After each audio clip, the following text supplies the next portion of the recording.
Hi lovelies, karibu sana to my YouTube channel. My name is Glynis.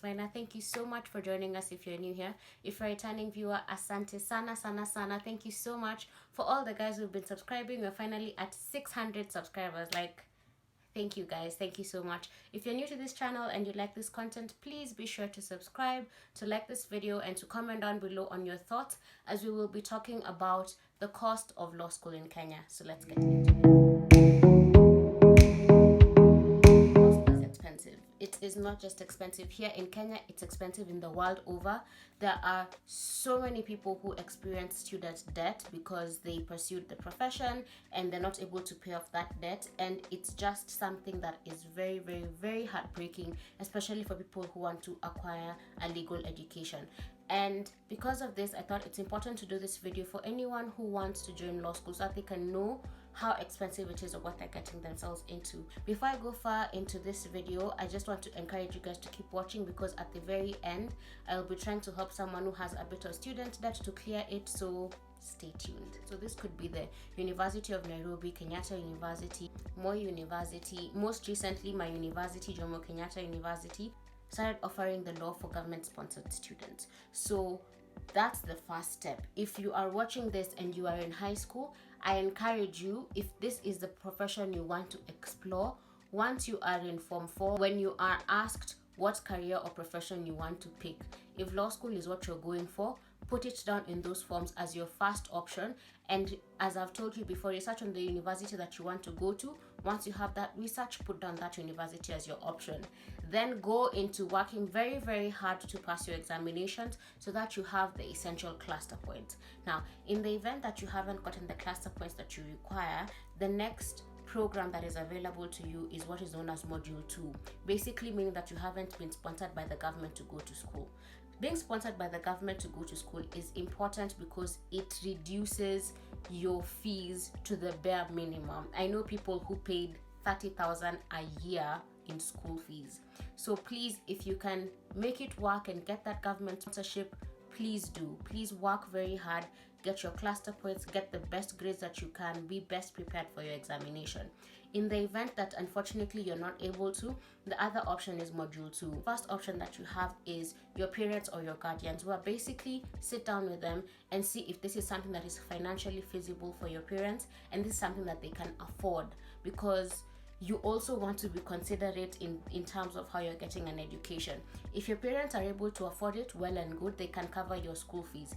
The range of school fees is usually 80,000 all the way up to 200,000, depending on the school that you're going to. And this is not per year, this is per semester. And for law school, there are 2 semesters a year for a period of 4 months, and then you have a long holiday. Basically, in a year, you could be paying 160,000 all the way to 400,000 or $500,000 to pursue a legal education. And this is something that will be happening for a period of 4 years.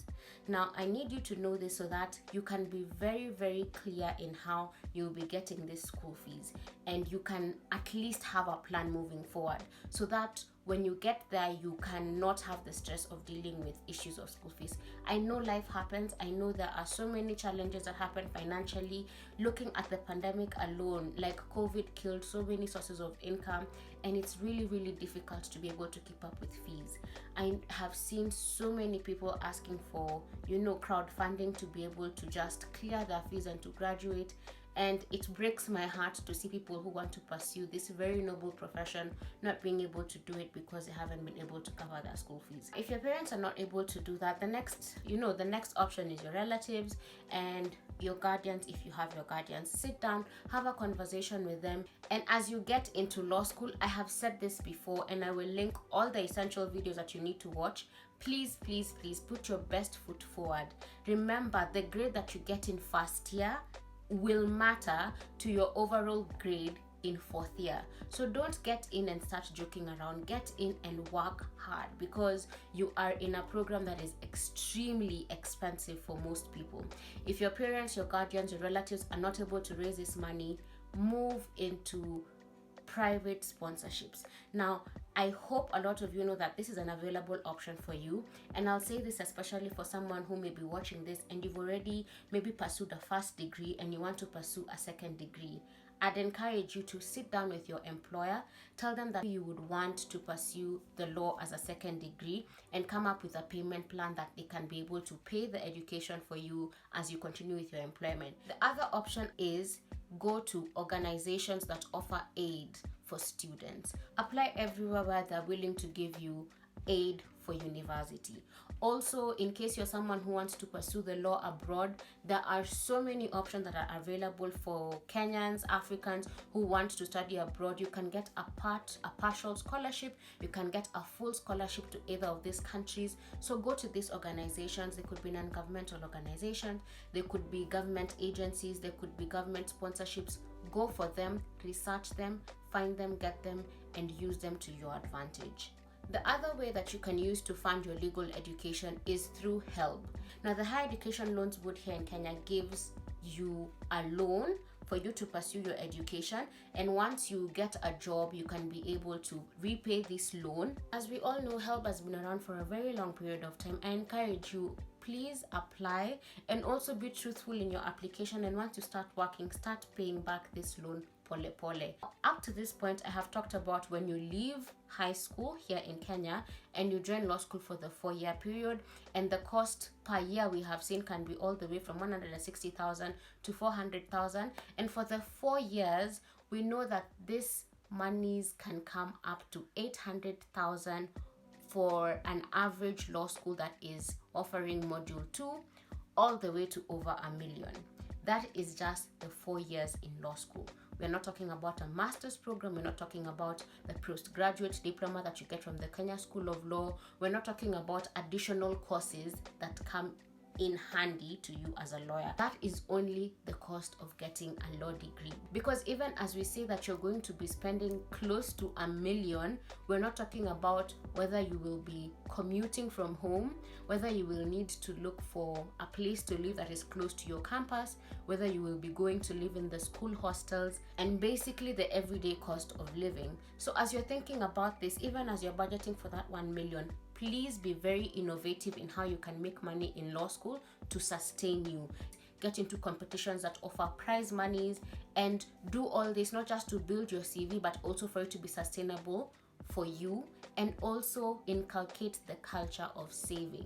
Once you're done with the 4 years at law school, then the next thing is to think about joining the Kenya School of Law. If you have the financial capability to immediately after you graduate from your 4-year program at law school and join the Kenya School of Law for your postgraduate diploma, I encourage you to do so that you can just do a whole home run and finish with the basics of legal education. If it's financially very intensive, then you can also go to work, save up some money, keep it aside, then join law school later. But it is important to know it's not mandatory to join the Kenya School of Law, but it is very advisable if you want to work in this country, because most qualifications come up with the requirement that you're an advocate of the High Court of Kenya. And as an advocate of the High Court of Kenya, there are so many things that you can do that a lawyer simply cannot do. Now, at the Kenya School of Law comes another financial hurdle, which is the school fees of 145,000 to cover the 9 years that you'll be studying for a period of 9 months. Again, please make sure you go for any mode of getting this money. Whether it's the sponsorships we've talked about, whether it's your employer sponsoring you, whether it's also getting government bursaries. I mean, this can go a long way, but you should also know that the CDF also provides for bursaries for tertiary institutions or levels of learning. So you could also go and get a bursary that will help you with your legal education.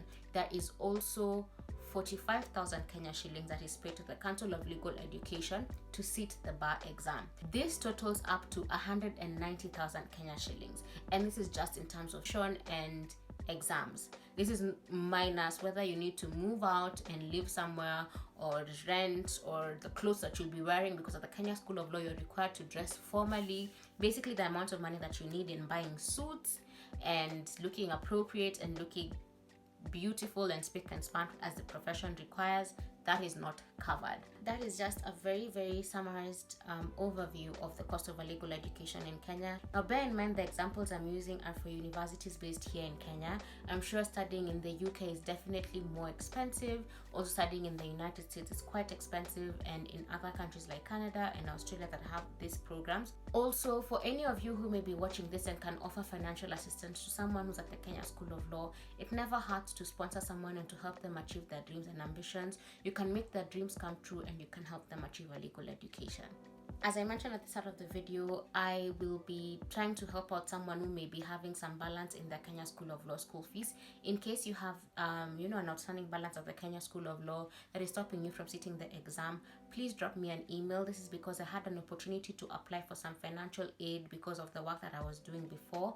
But fortunately, I have been able to clear my fee because of my wonderful parents who have sponsored me this far, and I would just want that money to go on to help someone else. My email is in the description down below, and I'll just give that money to someone who really needs it. So share this video with someone who needs financial assistance to clear their fees from the Kenya School of Law, not from uni, not from any other institution, specifically from the Kenya School of Law. And yeah, let's help where we can. Also, again, I will repeat, if you have the opportunity to help someone, if you see a link for Mchanga for someone to pay off their school fees, if you see someone on Twitter who wants to go abroad and pursue their masters or their PhD, please give however little or however much you can give. We need so many lawyers and professionals in this country. In as much as there's a notion of the legal profession is flooded, the need for legal knowledge is very important and very necessary. So if you can help someone achieve that dream, please do. Thank you so much, guys, for watching this video. I am very grateful for all the support you guys have given me. Please be sure to share this video with a friend, subscribe to my channel if you haven't subscribed, give this video a thumbs up, and comment down below on various ways that someone may be able to get financial assistance when they're in law school, and I'm sure it will be helpful to someone else. As always, don't forget to be kind to others and also to yourself. Bye!